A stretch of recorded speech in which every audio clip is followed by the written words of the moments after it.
Bonjour tout le monde. Écoutez, faisant suite là, à l'article du Journal de Montréal hier, constatant l'ingérence de l'employeur dans le processus d'accréditation syndicale à la Banque Laurentienne, moi je veux offrir toute ma solidarité, toute la solidarité de la FTQ et de ses affiliés aux employés de la Banque Laurentienne, à nos membres de la Banque Laurentienne, dans le cadre du vote qui aura lieu demain.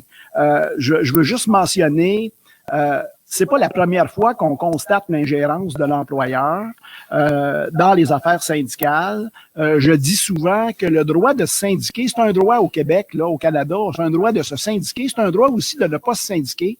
Mais ce droit-là, il appartient aux travailleurs et aux travailleuses et aucunement à l'employeur. Et l'employeur ne doit pas se mêler des affaires syndicales. Le contexte depuis 2016 a été mouvant, a constamment changé, mais il y a une constante qui est demeurée depuis 5 ans, c'est que la Banque Laurentienne semble chercher par tous les moyens de se débarrasser du syndicat de ses employés. Il y a eu 4 tentatives de révocation de l'accréditation qui, je le souligne, ont toujours été rejetées par le tribunal lorsqu'il a été saisi de ces demandes de révocation-là.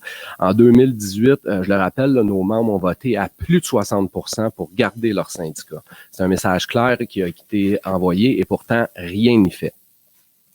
Jonathan Leclerc, l'employé qui porte les démarches de révocation, semble disposer de moyens illimités pour aider la Banque Laurentienne à atteindre son objectif.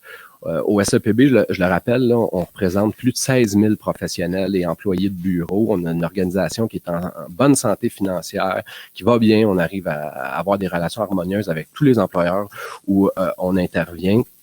Or, les démarches de révocation soutenues par un seul employé réussissent à nous accoter financièrement. Je vous laisse tirer les conclusions de ce que ça peut vouloir dire. Le vote commence demain. Les employés vivent énormément de pression. Nos membres se sentent menacés, intimidés, ils ont peur. Encore dernièrement, la Banque elle a fait des rencontres en succursale pour s'ingérer dans la révocation. L'employeur parle du syndicat pour le dénigrer. C'est la même stratégie depuis 5 ans. La Banque fait des rencontres d'employés, passe des messages antisyndicaux. Jonathan André Leclerc, il reprend le même message, mais surtout le même argumentaire que la Banque. Il complète les informations données par la Banque. La campagne de l'équipe Leclerc, c'est la même que celle de la Banque. C'est ce qu'on dit depuis 2017. Jonathan André Leclerc a même pas ses propres raisons de demander la révocation du syndicat. On souhaite vraiment le succès de cette banque-là.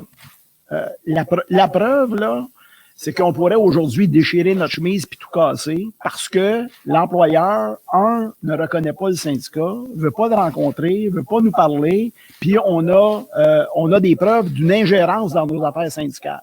Donc, on pourrait aussi tout casser. Mais on y croit à cette banque-là. Les employés y croient à cette banque-là. Et c'est pour ça qu'on est ici aujourd'hui, encore une fois, à tendre la main à l'employeur, à la direction de la banque, parce qu'on veut des relations de travail saines, parce que Pierrick l'a mentionné, c'est dans ce contexte-là que la banque a le mieux fonctionné dans le passé, puis nous, on y croit. Je veux parler à mes membres. Je veux juste vous dire qu'on est avec vous autres, qu'on est toujours présents. Vous le savez, on est tous ensemble là-dedans. Donc, on lâchera pas, on est là, vous êtes là, puis on est ensemble.